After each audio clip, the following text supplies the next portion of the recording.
Okay, YouTube, in this last video, we're going to find all the zeros of this fourth degree long polynomial function, but then also write them as a product of linear factors. And basically, we're just going to tie in all of the tools that we've learned up until now to help us find the zeros of this function. So certainly, one thing we could do is we could set this equal to 0 here. It looks like I can't write on that.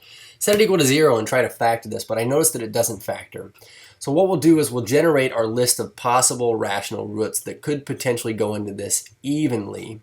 And so we say if it works, then it has to be on this list P over Q, where we say P are all the factors of our constant term here, 4. So we'd say its factors are 1, 2, and 4. They could be positive or negative. And we say now the factors of the leading coefficient, well, just 1.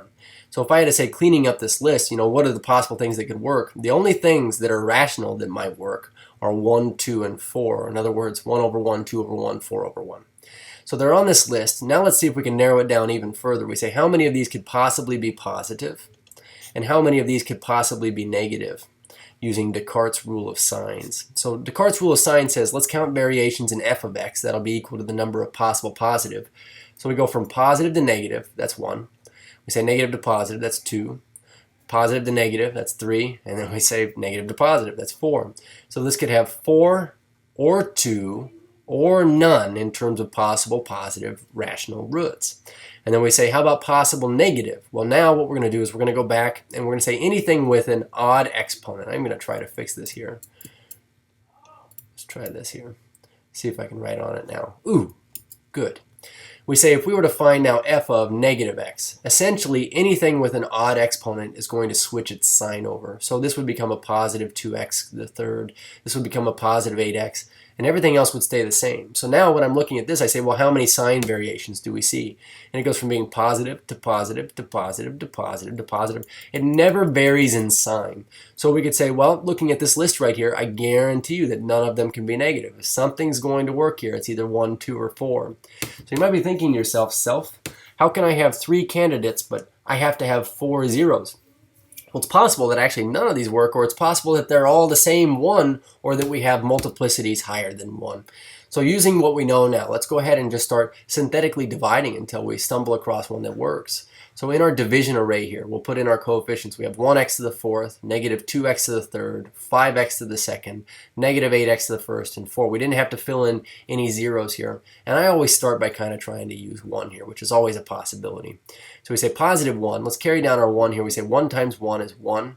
Negative 2 plus 1 is negative 1 times 1 is negative 1. Plus this 5 here is 4. 1 times 4 is 4. Plus negative 8 is negative 4. Times a 1 here is negative 4. And would you look at that? We've already stumbled across something that works here. So in terms of zeros, let's go ahead and start making a list here. I know that one of these has to be 1. One of our zeros has to be 1 because this is our f of 1 value here.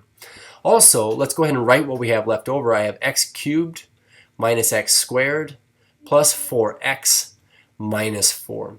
So this is our remaining polynomial. Now what I'll tell you is this is actually indeed factorable. Let's say we factor this by grouping. As a matter of fact, I'll run through this really quickly. We say x cubed minus x squared plus now positive 4x minus 4. Notice I kept this positive with the 4. And we say, okay, well, x squared, x minus 1, plus now we would factor out a 4, x minus 1. So I notice that both of these terms have an x minus 1 in common. So we'll factor that out for an x minus 1. We get x squared plus 4. So the idea here is this. If I go back and solve this now, I would get x equals 1 is another one of our roots. So we're going to get 1 twice, as a matter of fact. The reason why I wanted to point that out here is because just because 1 works once, when you go back through and you synthetically divide again, what I mean by synthetically divide again is we'll drop the coefficients of this one in now. Those remaining quotient coefficients. We could try 1 again, and you'll see that this actually works here. So I get 1 times 1. It's 1 plus this is 0 times 1 is 0 plus 4 is 4. 1 times 4 is 4, and I get no remainder. So now this time I've decided that yes, 1 works again. And furthermore, what we're left with is this x squared plus 4 quotient that you see here, which I want to point out is indeed that other part of this when you factor it. So x squared plus 4, let's say, well, how would I solve this? The same way I would have solved it over here, I would have set each of these factors equal to 0, and I would have solved them. So regardless, we need to set this equal to 0 and solve it.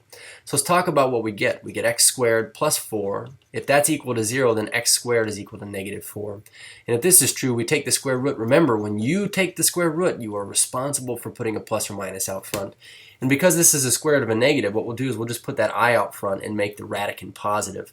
In other words, we get this. We get x equals plus or minus 2i, or if we're writing this in standard form of a complex number, 0 plus or minus 2i. And you'll notice that our other two zeros here, 0 plus or minus 2i, these are conjugates. They occurred in conjugate pairs.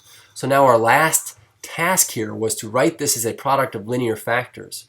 So in other words, if I were to take this original f of x here and rewrite it, we could rewrite it as x minus 1 times x minus 1 times x minus 0 plus 2i, or you could write x minus 2i.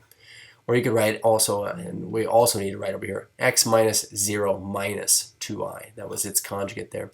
But this is the linear factorization theorem at work, and it says, look, fourth degree thing must be 4 linear factors. Cheers.